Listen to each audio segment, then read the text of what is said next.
Good evening, friends, and thank you so much. As informed, we are starting our first episode of Conversation, and we have Madam Lakshmi here for this from Kotak Mutual Fund.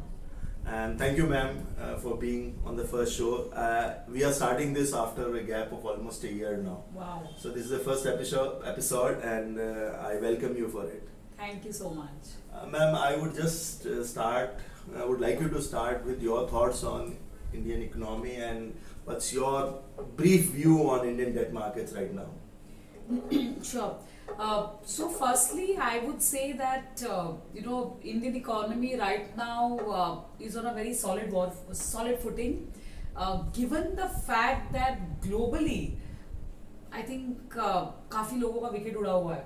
वो कहते हैं ना हिंदी में कहावत है दुनिया में कितना गम है मेरा गम कितना कम है. So India is that category where despite there is a global slowdown perceived, India seems to be standing pretty solid and strong. And there are two key reasons for that. One is that the growth engine in India is being led by multiple sectors at multiple points in time. So that is doing pretty well, number one. And number two is while inflation is a global problem, in India, the real rates, adjusted inflation for the rates which are available in the country is still positive. For example, in the US, if you see inflation is close to 9%, but interest rates are at 3%. So the negative real rate is minus 6%. Whereas in India, the inflation is under 7%, and the 10-year bond in India is at 7.2%. So the real rate is positive. So I think we are certainly in a sweet spot from a growth perspective.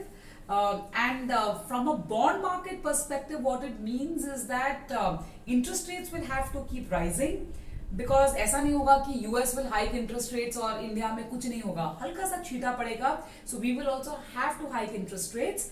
But my sense is that US has to be in fourth gear. India can afford to be on second gear as far as driving the rate hike is concerned. Okay. And ma'am, since you spoke about rate hike, I think in the month of September we have FOMC meeting. What kind of expectation that you are having on that? So the Fed fund futures, जैसे हमारा Nifty futures we have, and we have the bond markets in the US also have a futures market which is very very evolved. So if you look at the futures market, it is suggesting that there is more than a 75% probability of a 75 basis rate hike. So यहाँ पे I would say that in the US 75 basis points seems to be a given. Given the fact that the data is coming very strong. Look at the US jobs data, it's very very strong. Look at the inflation, it is running way ahead of what the Fed wants to be as a target. So given all that, looks like they will have to run a little bit more before they actually take a pause. So I think 75 basis points in September would be it from the US Fed. And vice versa, ma'am, would you expect any more hikes in India as well, or we are done with it now? I don't think we are done with interest rates hike in India. Again, as I said, for the simple reason that when the US is running a sprint, India cannot afford to stand still. So they might have to run maybe a little faster than a marathon, but a little less than a sprint. So they will have to do that. But the pace of rate hikes in India could be relatively muted. So उनको उतना तेज भागने की जरूरत नहीं है, I would say. So my sense is we have a policy in September also after the US. Right now, if you ask me what the markets are discounting, the markets are saying that यहाँ पे आधा टका rate hike होगा. So 50 basis points seems to be discounted. Then after that, if the policy makers decide for 35, also it's not going to be a major negative. And 50, as I said, is already baked in. 50 के ऊपर, I would say very very low probability. At least that's not our base case assumption. Right. And ma'am, if I have to ask you, what would be your target or interest rate targets in mind for a medium duration and a longer duration? See, today the benchmark 10-year in India is close to 7.25, and it's somewhere in the twilight zone. ऐसा suspended है, मतलब नीचे की तरफ भी खींच सकते हो उसको, ऊपर की तरफ भी. Now, what are the triggers? To pull it down, I think the news which is doing rounds recently is the inclusion of Indian bonds in the global index. अगर वो हो गया ना तो at least 25 to 30 billion dollars of money potentially can come into India. And imagine when that size happens, we're talking about upwards of 2.5 lakh crores worth of money chasing government bonds. Automatically your 10-year yield will go towards 7% and below. Sustain होगा नहीं होगा बात की बात है. Likewise, if this inflation saga continues for some more time in the US, it can also put rupee under pressure because dollar will keep growing strength to strength, and there is week on week supply. So that can pull the 10-year towards the 7.5 region. So I think generally very near term, I think it will be in the 715, 720 region, go towards 730, 35. And if I give you a slightly more broad brush thing, I think it can go towards 7% if these triggers work, and probably towards the 7.5 to 760 if there is only gloom all across. But by and large it should be in this हम बोलते हैं जैसे frustrating range में हो गया 10-year. It just moves 10 to 15 basis points. So to move out of the groove, it has to have these very very strong triggers. Right. And ma'am, I was about to ask you about the bond inclusion because the possibility is pretty high. Yeah. How big is this impact? I mean, what kind of a change it can bring to Indian debt market? See, it's big. It's a very, very big game changer to my mind because this is going to be a first of its kind that has happened to Indian indices. Already, if you look at the foreign ownership of Indian bonds, it is under 3%. मतलब 100 रुपया अगर India में outstanding है तो केवल 3 रुपया है गोरों के पास, FPIs के पास. Now imagine if you are announcing that the country is going to be in the bond index. So those foreign investors who are passive, they don't take a view. Interest rate पे country पे view नहीं लेते, they just buy the index. जैसे Nifty खरीदना होता है. Nifty में you don't have a view which stock is good, which stock is bad. You just buy the basket. So likewise, these investors will have to buy the basket. So when you buy the basket, automatically India will be part of it. So I think it is a very, very big game changer as and when that happens. The potential flows, as I said, in the very near term could be 25 to 30 billion dollars and upwards, depending on how many other people will, the non-passive investors, जो होते हैं, when they will start coming. So I think it's going to be a very, very radical, announcement as and when that happens, which is what is keeping the markets pretty excited right now. And ma'am, I also want you to touch upon one aspect. As an advisor, we face it regularly these days on debt side. We have faced it a lot on equity, and I think we are done with it. But on a debt side, passive versus equity, passive is attracting a lot of money in debt now. Yeah. I mean, will this active remain relevant, or is it relevant? So, couple of things, and this is a very, very good point that you raised. We did a couple of analysis at our end, and we took our own active fund just to, put some numbers and get some perspective right.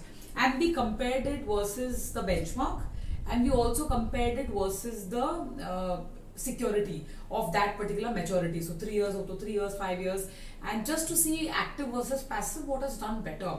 And consistently in the last, and this we took 6 to 7 years data, just to see that consistently in those time periods, and we took rolling returns. Rolling returns से क्या होता है? You can't say that I'm biased. मैंने एक ही type का, एक ही time period का लिया. So to remove all those biasness, we took a consistent data to see that at every point in time, given the markets and the volatility, active has actually outperformed passive.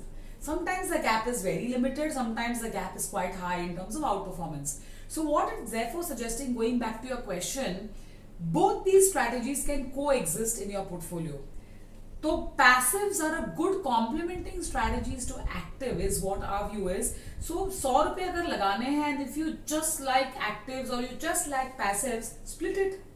100/2, you just do a 50-50 kind of an allocation. Decide that you want a active or dynamic bond fund or a gilt fund, जो भी आपको ठीक लगे, and say that the remainder will go into passive. इससे ये होगा कि that passive secures you your peace of mind. So interest rate जहाँ पे भी चले जाए, at least you know that this is what you're likely to get, assuming there is no credit risk, assuming you're doing a sovereign passive. And the remainder, you are exposing it to interest rate volatility. Because see, right now you are in an unfavorable interest rate scenario. But is it going to remain like this? Answer is no. समय का पहिया है, जो ऊपर जाता है वो नीचे आएगा, तो ठीक उसी तरह interest rates which go up has to come down. So it's an interest rate cycle. So once in a block of 2 years, you will get at least one favorable interest rate cycle. So for that, you need to position yourself in active funds. So I think there is a very strong case for both these strategies to coexist. Right. And one more thing which comes to my mind, ma'am, I mean, if we look back 2 years, when interest rates were on a reverse side, they were on a decline. Target maturities were great products, and I think it attracted a lot of attention of the market. At that point of time, we saw money from fixed deposit moving to target maturities because they were offering higher returns. But to the contrary, if you see today in a rising interest rate scenario, FDs have started offering more rates in comparison to some of these products. Do you think the reversal will happen and money will start going back to fixed deposit? I mean, someone who is not interested in inflation adjusted return, I mean, indexations. Yeah, that risk is always there. See, today, again to give you some numbers, India's credit growth, यानी जो bank जो पैसा लगाते हैं in real sector, they lend to the real sector, that's growing upwards of 15%. And Indian banks deposit growth is under 10%. So mismatch है. तो अगर आपको पैसे चाहिए, you are a bank, you need money to grow your business, to lend more, what will you do? You'll have to increase your deposit rates. And imagine if the Reserve Bank of India is also going to continue to hike interest rates, then you as a banker don't have any choice. So that risk will remain. Only thing is, investors, when they are deploying their money, whether it is in fixed deposits or target maturity funds, you have to keep in mind what is your main driver. Is it only returns? Is it returns plus liquidity, assuming safety ki hum baat nahi kare, and you're investing in creme de la creme banks. So you have to be mindful of the liquidity. Open-ended mutual funds, including target maturity funds, offer you liquidity. So peace of mind के साथ आपको comfort है कि चलो, if the world comes to an end, I can exit. Whether there's an exit load or no, whatever, it's very meager. So I think that is something which you need to keep in mind. And of course, yes, banking products by nature are meant to compete in a market scenario like this. So this time I don't see it any different. So some risk, in fact, if interest rates move up to such a level that banks are forced to, jump up their rates by a very huge quantum, it won't be surprising that some people who are very wary of volatility can move some money from equities also, though that's not a very prudent way of doing it, because asset allocation alag hota hai. It's a very different thing, isn't it? So one needs to keep that in mind. But yes, it's not a scenario that cannot be envisaged at a current juncture. Right. And ma'am, if someone has to position themselves in a rising interest rate scenario, what kind of a product line that would suit them the most? I mean, with good experience, all I mean to say. Right. So target maturity funds, as you rightly said, these funds buy securities which are very close to the maturity date. समझो we are in 2022, 2027 का मतलब they will buy only 5-year bonds या फिर उसके आसपास का. So that's one very high comfort factor in this rising interest rate scenario.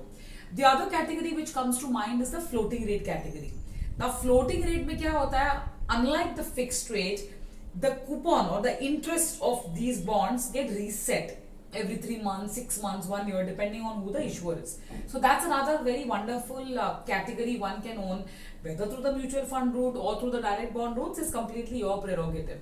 And of course, if you have opportunities in high yielding bonds, for example, the public sector bonds who are offering their perpetual bonds, they make a great investment opportunity. As I said, what is the criteria that is driving your investment decision is very important.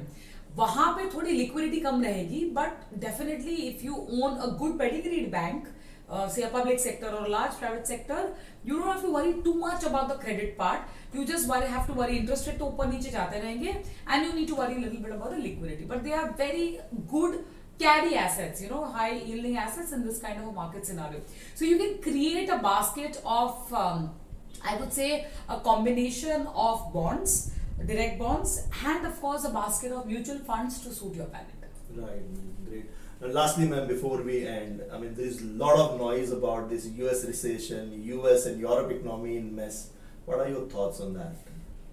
US, if it were in recession, why will the jobs data keep coming stronger and stronger? जैसे Olympics का motto है, CTS, LTS, 40S, the data is coming stronger and stronger month on month.